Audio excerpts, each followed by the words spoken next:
I had to interview the guy who had my job in the German army. Then he looked at me and he said, "Now look, if I were interviewing you, would you tell me any of these things?" And I said, "Of course not."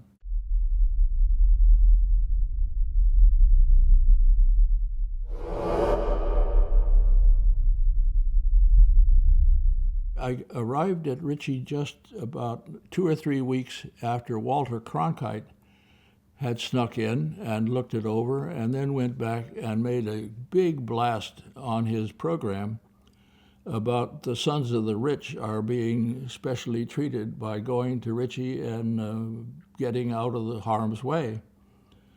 And it was very strange. Somebody I knew in New York during that program had a brother, and the brother was in Ritchie when I got there. But all the people in Ritchie, because of Cronkite's program, were suddenly shipped out. And I saw him as he was packing his bags ready to go, the brother of my friend. And so it had that kind of strange public picture. But in the program, I found it was a remarkable program to concentrate training in practical ways. So when you got me to Ritchie, I got into photo interpretation, and that was over. Then we went out in the hills and learned how to make contour maps on the spot. Was a very interesting skill. It was interesting because you'd look at a photograph, and then I took, I think it was tracing paper, made a quick pencil sketch, and then put color on the back so that you could look at this paper and you could see the woods and the roads and the shadows just like that. You could tell what you were looking at. You could look at something and see it was useful guidance, evidently. But then they put me on KP for 27 days, and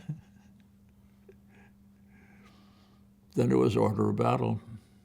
I had a final exam, which was interesting.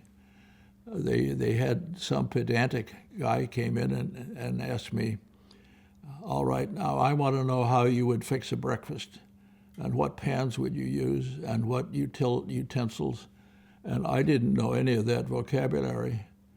So I interviewed him. I asked him, "Well, what do you mean? I need to fix a breakfast. What do you mean about fixing breakfast?" So he explained about fixing breakfast. All this is in German. And he got to the point where everything was laid out and it was being cooked. And I said, "Well, then, okay, you cooked it, but then what do you do with it?" And he had to explain how he got it from the big pans to the little dishes and so on. And he was furious with me. He wanted to flunk me on the spot because I didn't know the technical terms for pans and spatulas and knives and special forks and all of that technical stuff. But the lady in charge of the program was laughing openly by that time, and she said, no, she said, "You can't flunk him. That whole interview was conducted in perfectly acceptable German, and that's what we wanted to find out. Does this guy know German?" And the little guy was kind of mad because you could see the pedantic personality was, "I want it just the way it's supposed to be." And I thought, so much for that. We arrived in England on the way to the war, and we went on from England to intelligence headquarters outside of Paris. That's where we joined the 87th Infantry Division. And we were kind of astounded when we drove in, as not having signed in yet. Here's a huge pile of shoes, GI boots, in the town square. It was up to the second-story windows of the building. And so, what's that? Well, the general had moved forward our division that we were just joining in the SAR. He'd moved it about 10 kilometers further than the line, and he had incoming fire, so he lost 60% of his troops. So he was relieved of command.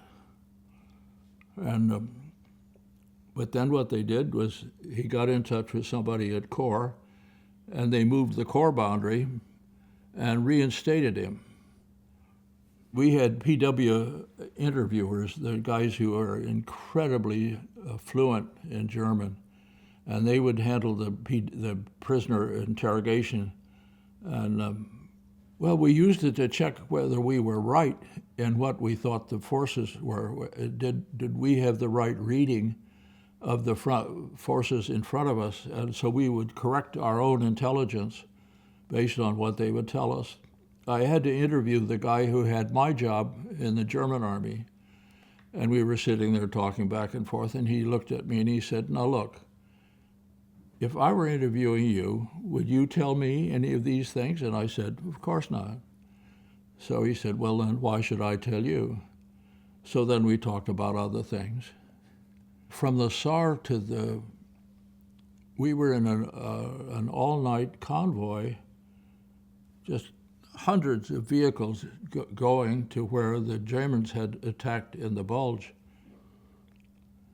Blackout driving, little white taillights with a slit in the middle which was brighter, and you had to be a little bit careful because you're going like crazy in the convoy, and then suddenly it is all stopping, and you had to not run into somebody. And so it was all through the night. And when we finally got to the Ardennes, I was shaving, and I noticed that I had red slits across my eye, bloodshot, from trying to see in that. And you understand, I'm a new driver. So we had a master sergeant in charge of the guy at the top level in our OB team, and he had also had some driver training, but it was so dangerous to have him. He practically killed us about 3 times. So our officer said, "No, come on, you sit in the back and let Stan drive." So Stan, the new driver, is driving in this convoy thing with what you might call heightened attention. I was in charge of maintaining the G2 map so that the details we had about the enemy situation, I would enter on the map. So that was always up to date. And I got into trouble because one day the top brass came through and they looked at it and they said, "Oh, this is not right." And the major said, "Carnarius?" I said, "Well, sir, if you'll check the general's mail, you'll find that's correct." And he said, "Oh, you son of a bitch, you reading the general's mail?"